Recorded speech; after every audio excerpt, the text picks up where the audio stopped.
မောင်နှမဆိုတာကဘာမြေကြီးကပေးလိုက်တဲ့အခိုင်အမာဆုံးတန်ရုံးစင်ကြိုးတစ်ချောင်းပါတစ်ခါတလေမိဘကိုတူတူဆိုကြတာရှိမယ်တစ်ခါတလေတူတူလိန်မာကြတာရှိမယ်အကိုကြီးအဖရာအမကြီးအမိရာဆိုသလိုမုံလေးပါလေးစားရရင်ငါညီငါညီမအတွက်ထားကြတာရှိလိမ့်မယ်အငယ်တွေကလေကို့အကိုကြီးအမကြီးတွေကိုအားကိုးကြပါလေပြဿနာတစ်ခုခုဖြစ်ခဲ့ရင်အရင်တိုင်မင်တာကို့အကိုအမတွေကိုပါတခါတလေအငယ်တွေကပြန်ပြီးဥဆောင်ကြတာရှိတယ်ဒါပေမဲ့သူတို့အကိုကြီးအမကြီးတွေကိုမမေ့ပါဘူးတခါတလေရန်ဖြစ်ကြမယ်ပြီးရင်ပြန်ချစ်ကြမယ်အကြီးတွေကလေအငယ်တွေကိုလမ်းပြပေးသလိုအငယ်တွေကလေရင်ဖွင့်စရာရှိရင်ရင်ဖွင့်ကြတယ်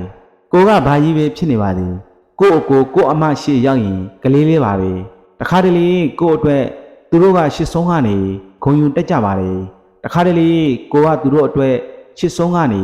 ဂုံယူနေရတယ်မိဘတွေမရှိတော့တဲ့အခါကိုဒုက္ခရောက်လို့မရှိတာလေးနဲ့ကူညီပေးတာ